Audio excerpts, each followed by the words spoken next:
Hey everybody, welcome back to the collective.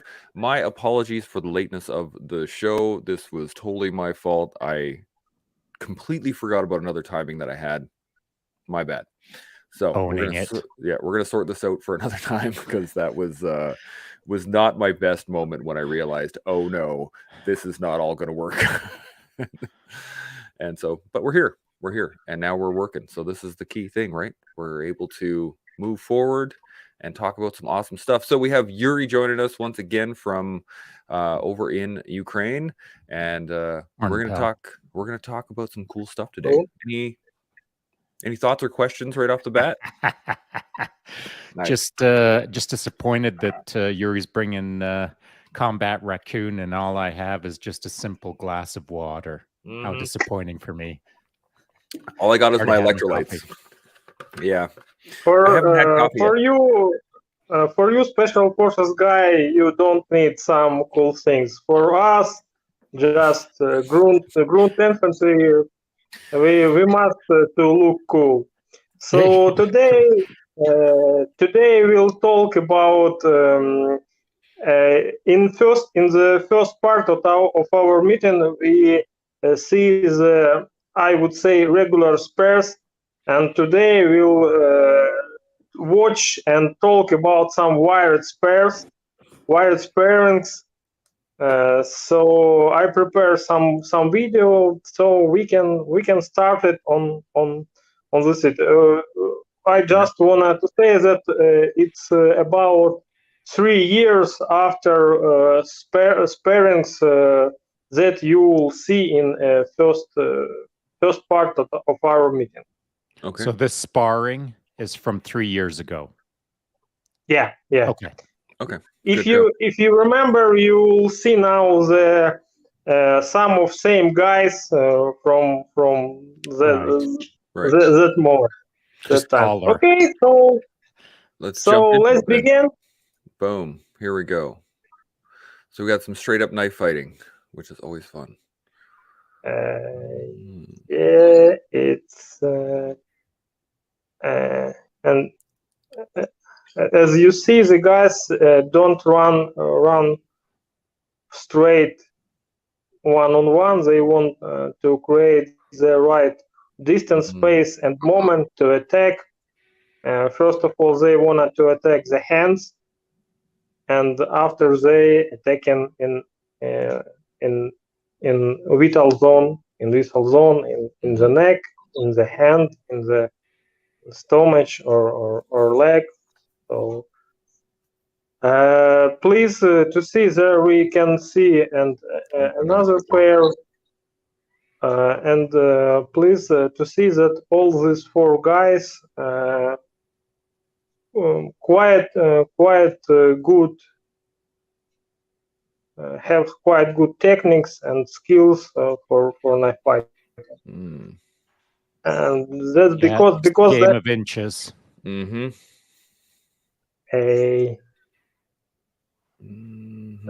because another sparring after that you see the two of these guys whom do the another type, not regular part of competition and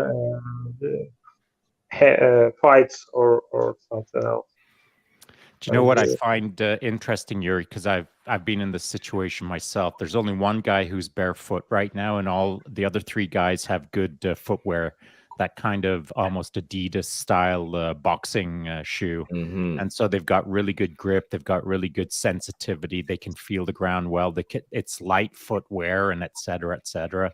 It would be interesting to see these guys in big combat boots doing this as well. They wouldn't be moving just... it wouldn't be quite as ballet style fencing. What do you think?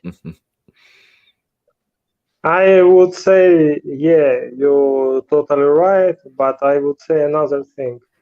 I really don't see guys who was a good fencer, but not good boxers or hand-to-hand combat fighters. I really don't see guy who good fighting with knives, with sticks, with all the things. but wasn't good in hand-to-hand combat. Yeah, agreed. So, Comment here, or even with FFO, and if you're going to wear your fighting order, full fighting order, plus combat boots, plus all helmets and all of the gear, it changes the game significantly. Mm-hmm. Say this, that, and to your point, Yuri, if you're an Olympic fencer with a super light sword, and you're wearing light gear and good footwear, and the lighting is great, and the surface that you're on is great, everything is great. That's how you become great. Is you set up the situation to become great, to Yeah. understand the detail, to understand the nuance, to understand good footwork, to understand all of these things under ideal conditions, so that eventually, when you become pretty good, now you can start putting on combat boots and a helmet and full fighting order and getting to 100 burpees, and now it's a knife fight. So I think it's good to just raise the point that those guys are wearing excellent footwear. I actually have a pair of I saw one guy wearing them. I've got the same shoes downstairs. They're great for that feeling. But once you learn the feeling, then you've got to learn the non-feeling boots. Mm-hmm. So it's just a thought. Here's a question right here. Am I right to presume that there are levels to practice and getting comfortable, starting no gear, barefoot, then boots, then FFO, et cetera, et cetera? I think so. Absolutely. I agree. Yeah. It's a right way to study anyone. First of all, you must practice on Earth. Then you came to water in safe place, which is level on your chest, and then you came to the deeper part of your pool. The same thing with martial arts. You started with very minimal danger for your even thinking's danger, and then began and came to practice.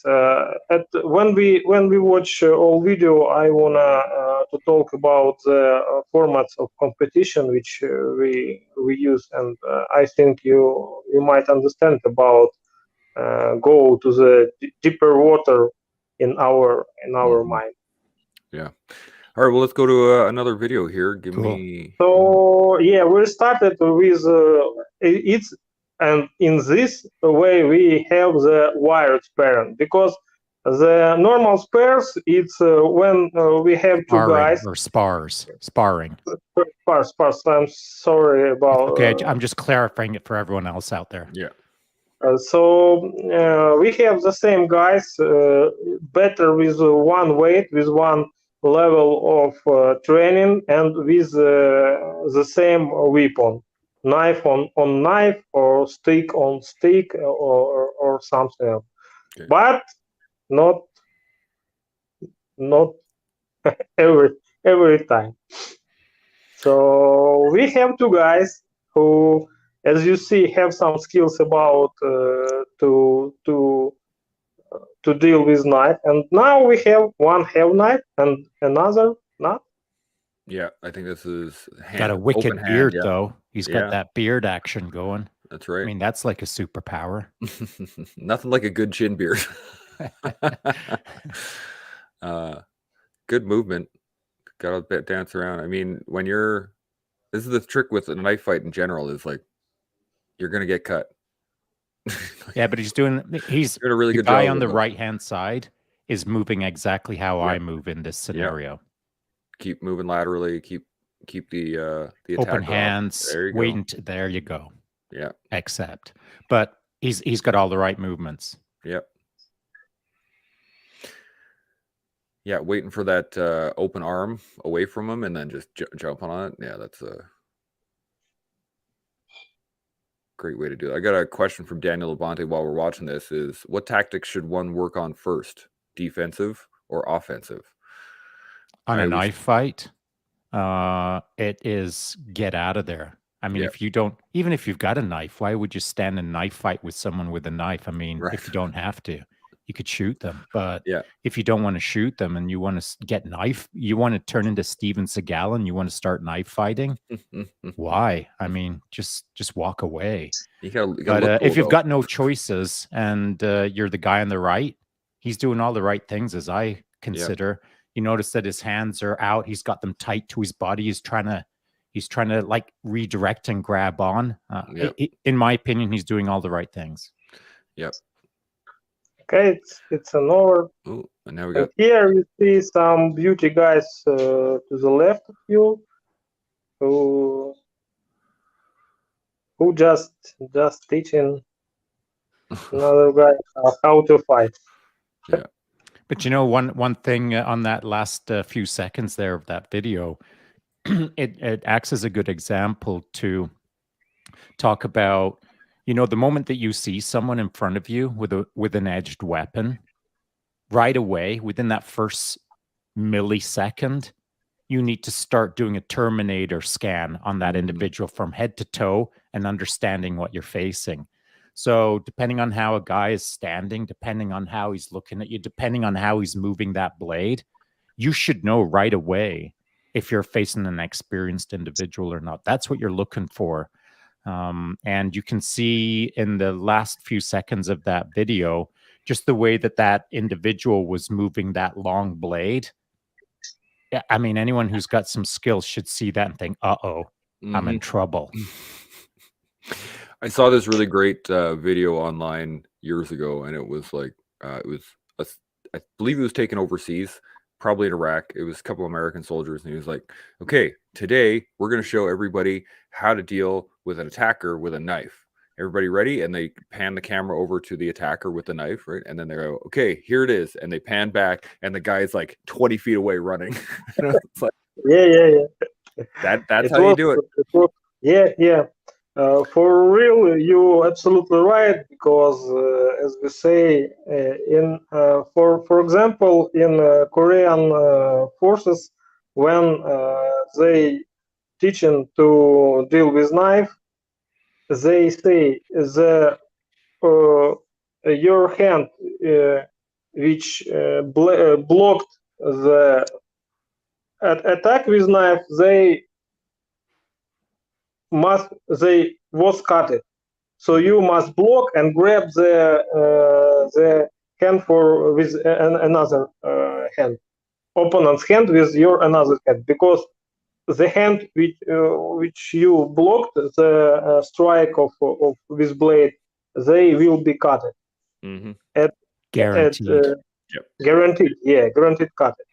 So there are no some magic thing. What I wanted to show you in this pair, that guy who protected against knife, he waiting for distance and waiting for some mistake of guy with knife.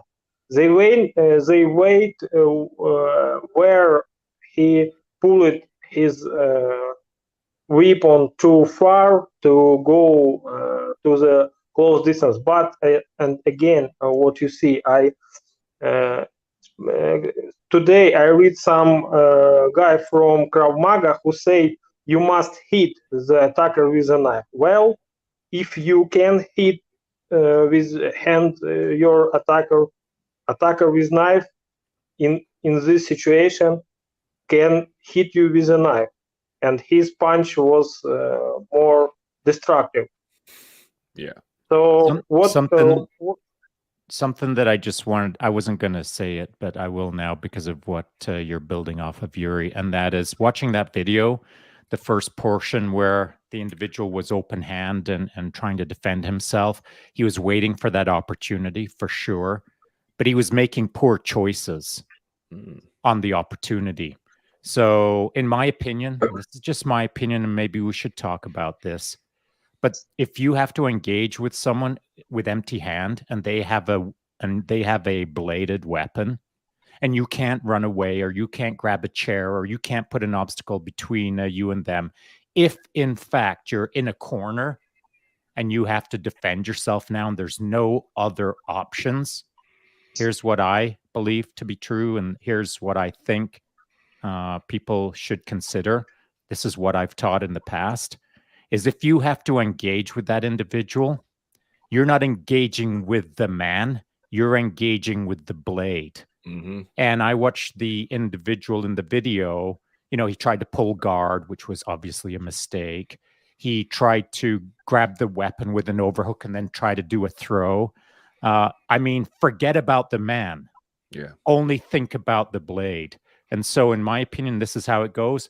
You're defending, you see the distance, you see the timing, you see your opportunity, bam! It's both hands on that one arm that is carrying the blade. If you can get to the wrist, and if you can get to that onto that tricep or onto that bicep or onto that elbow, and you can start controlling that one arm. That's what the fight is all about, controlling the blade, not trying to control the man. Mm-hmm. And so to your point in Krav Maga, this is what's made me say this, Yuri, is forget about all of the martial arts movies in the world where you somehow deploy multiple attacks in a split second. Here's your only attack in a knife fight. Grab the freaking knife arm and control it. That's all you need to do. Hang on to that arm like your life depends on it, because it does. Yeah. Forget about all the punches and all of the other magic. Hang on to that arm like your life depends on it. And through that process, as you're rolling around on the ground or all tangled up while you're both standing, do not let go of that knife arm. Do not. And something will show up where you've got an opportunity. And that opportunity might be hang on to that arm until you see an open door and you start running through the open door. Bail on the arm and go. But hang on to that arm like your life depends on it. Because it does. That's the key thing, right? That the blade is the thing that's going to kill you or hurt you. So focus on it. And when we're doing I don't have a ton of experience in this, but we do have a open hand to knife versus knife defenses within our curriculum at my school. We've done a couple of maneuvers on it.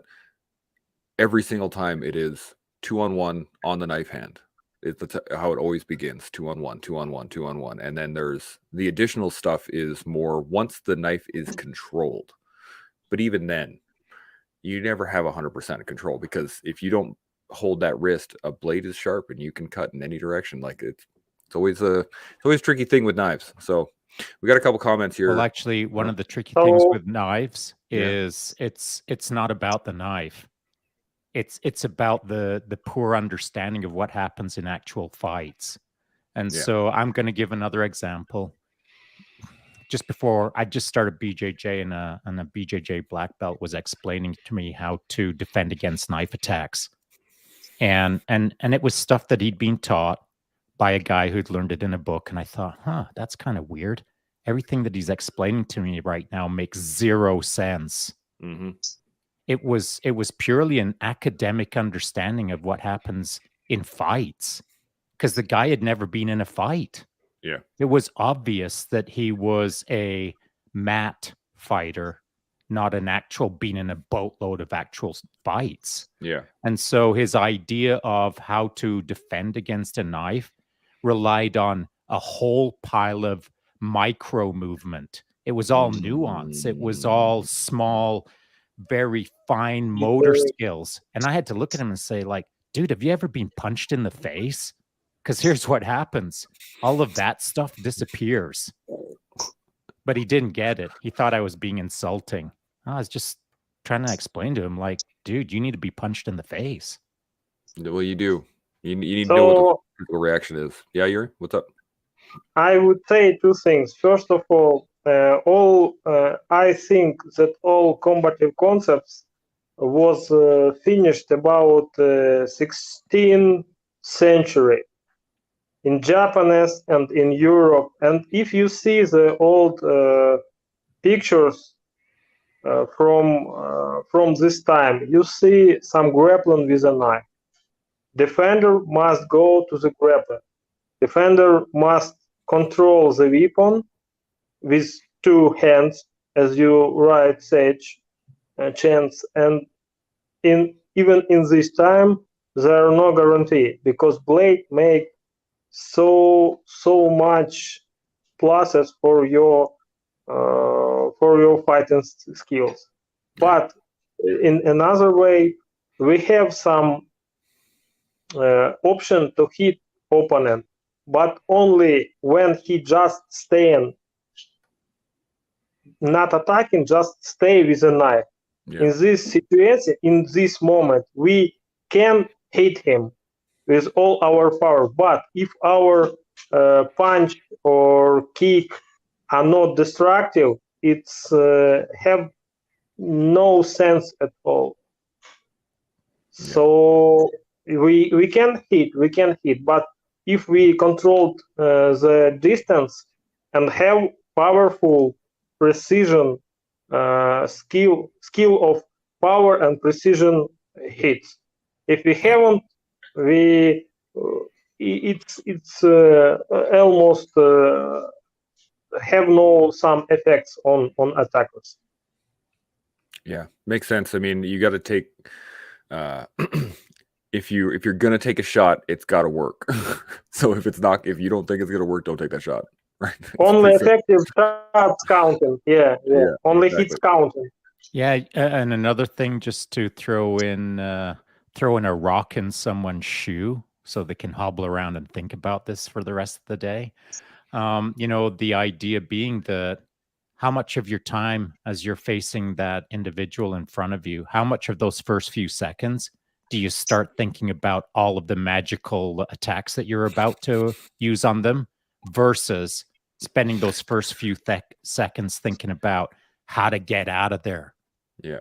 Like the default, you've got to be careful. Like if you face this kind of thing and you're in a default aggressive individual, you got to check that mindset against default escape mindset. So life is funny.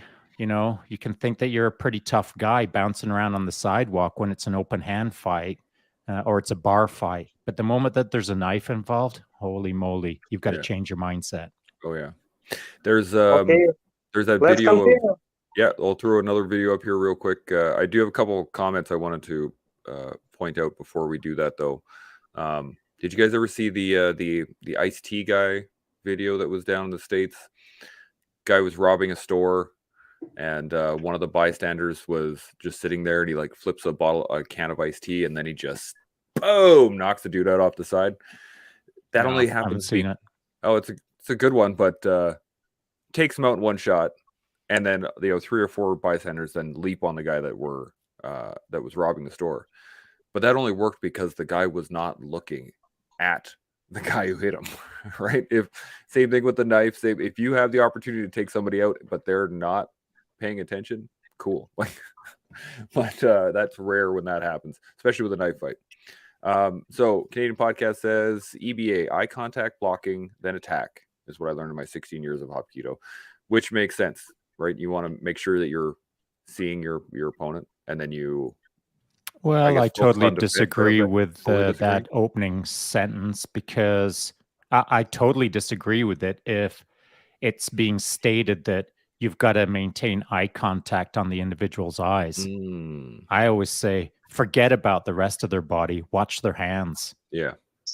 Their hands will tell you. I ain't going to get attacked by someone's knee. I'm going to get attacked by their hands. So if their hands are in their pockets, watch their hands in their pockets. If their hand is open and now their hand is going into their pocket, wonder why their hand is going into their pocket. Watch the hands. I've talked about this in the past. In fact, talking about knife fighting with Evan, he said, watch the hips. And I said, watch the hands. And you got to watch the hands. That's it. That's all. You can observe the individual as a 3-dimensional image in front of you. You can maintain contact, points of reference throughout their entire body as a 3-dimensional image, but focalized has to be on the hands. You can get a sense of everything else, but you have to watch the hands. Yeah, 100%. All right, let's get. Eyes don't kill, but hands there are. That's right. For another, I want to say about Hapkido, I have a limited practice in this martial art, but their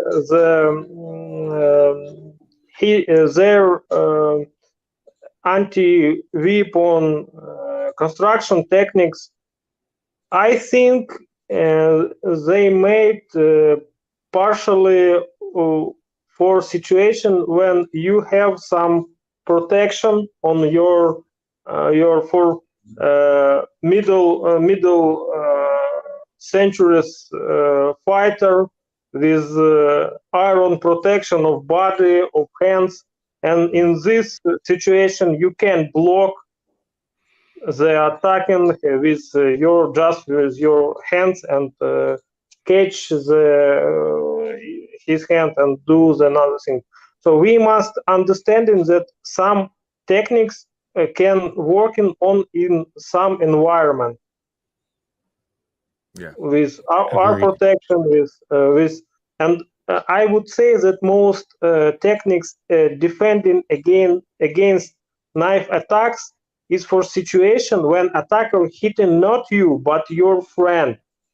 When you staying behind aside this fight, you see that someone attacking your friend, and you from side catching his hand and do some techniques. In this environment, they working quite good. But when someone attacking you, it's almost impossible to do the thing. Yeah. Okay. That makes sense. Let's get another video up here, and we will jump right in. Boom. Here we go. Oh, this is a good one. So two on one. Someone's earning their pay. Yeah. Yeah, this is someone's losing about 4 pounds of sweat on this one. Yep.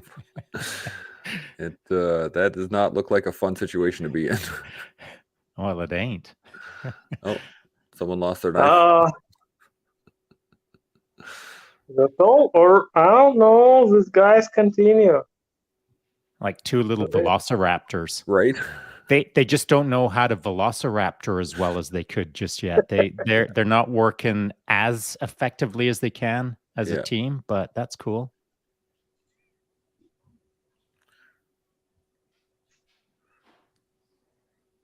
It kind of reminds me like maybe they watch too many kung fu movies where everybody circles up around the main character and attacks them one by one. Well, you know, the defender, we'll call him, is doing a far better job. I know, is doing a far better job again than the attackers are, because the defender is effectively using correct angle of movement to make the opponents work against each other. And so he's cutting angles to get off the force vector while cutting the right angle to put the two characters, the two young fellas, so that they're not working well together. Yeah. As he just was there. Yeah, exactly. That's tricky. I mean, you've got to learn how to move to defend yourself, but you've got to learn how to move to also in parallel offend against the characters in front of you. It's complex stuff. It takes skill. Yeah, absolutely. Anytime you're dealing with multiple attackers, it can get overwhelming. Well, it can, but it's obviously Uri's job to use the attackers against each other, which he was doing really well. Yeah, absolutely. So what I want to say about this form of spares? When you want to grow up some of your skills, you can't do it in full power. So if I if I choose two guys from first video, two men with some stature as me and with big experience, they don't take me a chance to play with him. It would be a short video. Yeah. For two young guys who don't have some experience, I can do some techniques. Yeah, for sure, I don't hit him with my strikes, and because lack of protection, and it's for this type of spar, it even doesn't matter, because main thing it might we have some course of dealing with multiple attackers, and in reality you have two different ways. First of all, you can flank his structure. So if you have two guys, you must be to one or to another side, and then you fight against one man, and another just sure. can. And another thing, you can attack one of his guys and again take the flank of his column, or. But if you see at the end, these guys, Can you just pause that there, pal? Yep. Thanks. And can you run it back about 20 seconds? When I hit with the leg, yeah. Just hold up there. Okay. So if you watch Yuri, you'll see that he's got two different stances. He's got the stance that he's in right now, where he's committing to something. You can see, if anyone who would be attacking Yuri right now would know that Yuri just made a decision. And his decision is to go on the offensive. Look at his stance. It's an offensive stance. Yep. Now, 10 seconds prior to that, he was in a mobile stance, where he was a little more squared off. His hips were a little more squared towards the opponents. His shoulders were, his hands were out in front of him, and he was mobile. So he could move fast left, fast right, fast forward, fast back. But now he can't. Now he's made a commitment to a stance where he's going to go offensive. And any talented individual who's a scrapper will see that right away.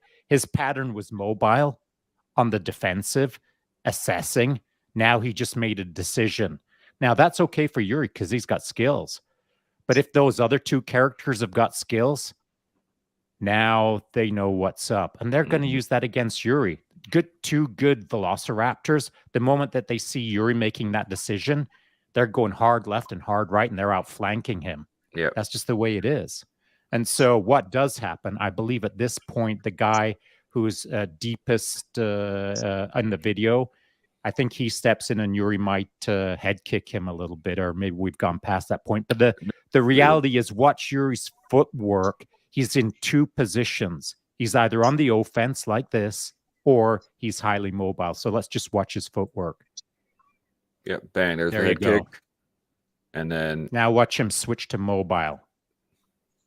And he's making decisions. He's going offensive, and then he's going neutral. Yeah. Yep. Offensive, pointing at there we go. Now he's moving. Yeah, and he's squared up. That's right. Able to move. Feet are closer together. Yeah. That's right. Absolutely. So if you're involved with this sort of a situation and you're wondering what to do, be in the position that Yuri's in right now. Highly mobile. Don't drop into a deep karate stance and think that you're going to karate your way out of that. What you need to do is mobile your way out of that.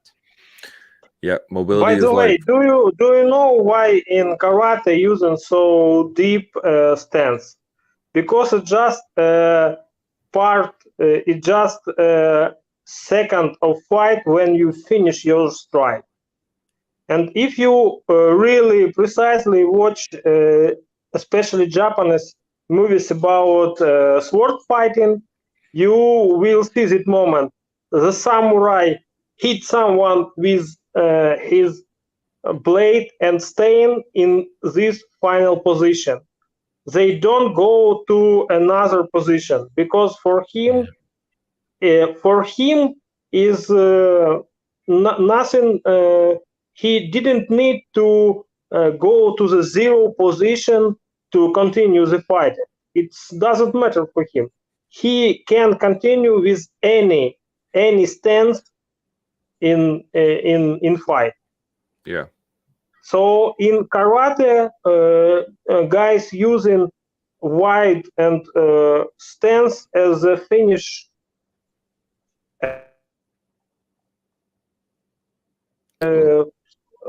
grappling finish of situation, and somehow it became the best posture for starting the fight. It's not right. It can be, but not not really good. I think what you're describing is a martial art that was defined based on pre-planned outcomes, and so the individual in front of them was simply a version of the person who was defending. They were the same art, the same training, the same mindset, the same approach. But if you would have put a karateka or someone who is a karate master in a position where they're going to do an upward rising block, except that block is now against a Filipino martial artist, well, guess what? Karate would look a whole lot different in the 17th century. But the art was an outcome of not quite a rigid mindset, but a very narrow focus based on all they knew at the time by who they were facing at the time, and who they weren't facing was a Filipino martial artist. So the art was an outcome of their moment. Yeah. I mean, when you have the same people over hundreds of years teaching the same art over hundreds of years, it's going to, and the nuance within the art is going to increase, and the innovation is going to decrease. Well, it does get a bit incestuous. Yeah, a little bit. That's a great word for it, incestuous. Go ahead. I think we must take one cut about Filipino martial arts because it's very interesting part of the structure for me. So let's came to another video. Yep, let's jump to another video here. Here we go. Boom. We got knife versus ball. Oh, I like this video. It's great.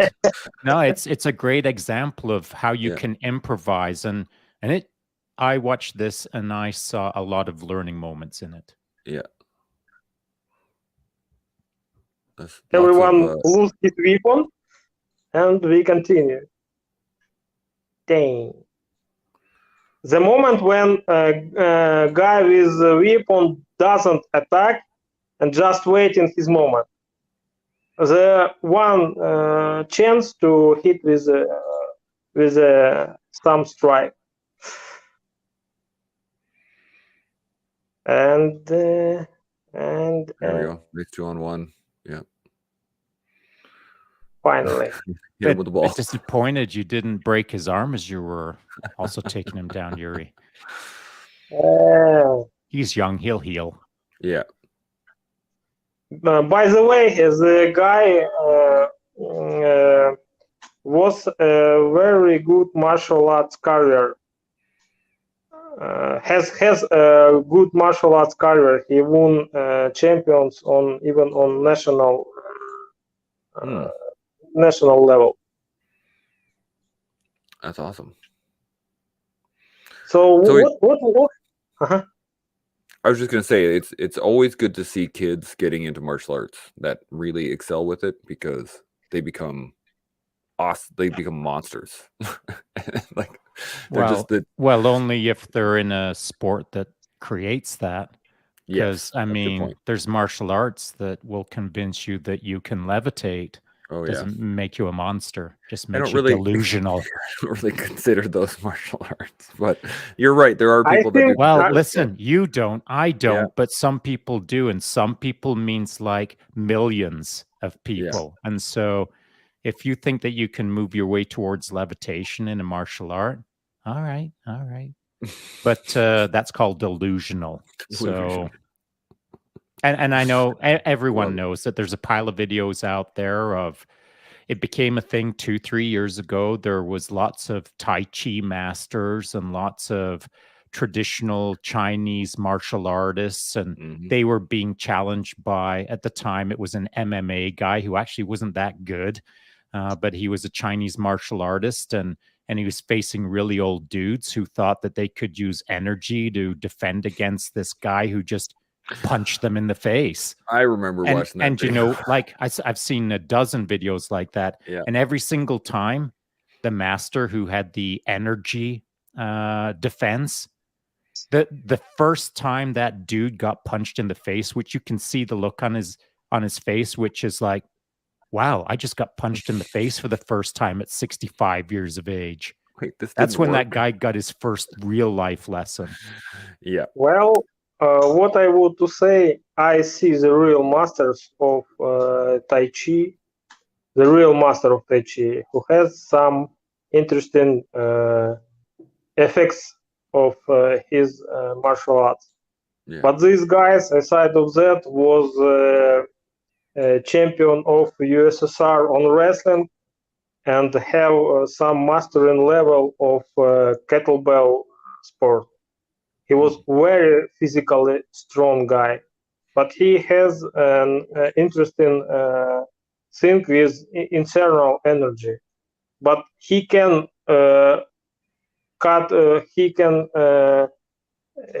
hit out your hand with punch without this type of energies.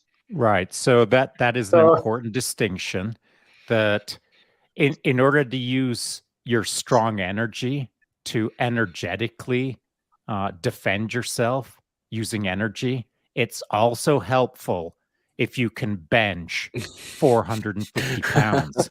And so I'm not suggesting that anyone out there who can bench 450 pounds is a martial artist, just like I'm also not suggesting that if you've never benched anything in your life, that by practicing martial arts all your life, you're going to be weak or you're going to be strong or whatever. You know what you are? You're a result of all of the work that you've put into your life. So just like Yuri's stating, if you want to work energetically internally and you want to do kettlebells and you want to do lots of things, you want to become a version of yourself that you're happy with, that ain't a one-day thing. And it's not just a one thing. It's many things combined over many years to make you a better person in order to be a better martial artist, etc. But if I were to say that you could have a 3-day course from well, I'll say this, that a 3-day course is better than a no-day course. So if anyone's listening to this and they've never done martial arts or never considered knife fighting, attend the 3-day course, because it's better than no day. Just not from Sigma International. I would say that, first of all, you might have a 3-day course, but you must practice after that course about years to have some, not to have, but to keep the information which you have on this course. And second one, my favorite, Marihei Usibe, the founder of Aikido. He was small guy, even for Japanese, he was small guy. But find his photo when he was young. He was really bodybuilder. He weighed in about 85 kilograms. What? I think we might have lost big muscles, and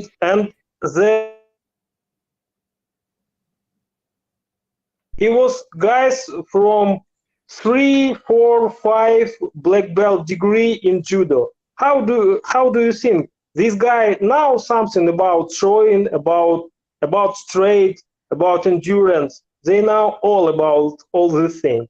With this base, Aikido work. Without this base, sorry guys. Agreed. You have a big problem. So back in why the ball against a knife? We all, and even Shaun now say, if you have possibility, take some. So how often you practice with something in the hand to defending the blade attacks?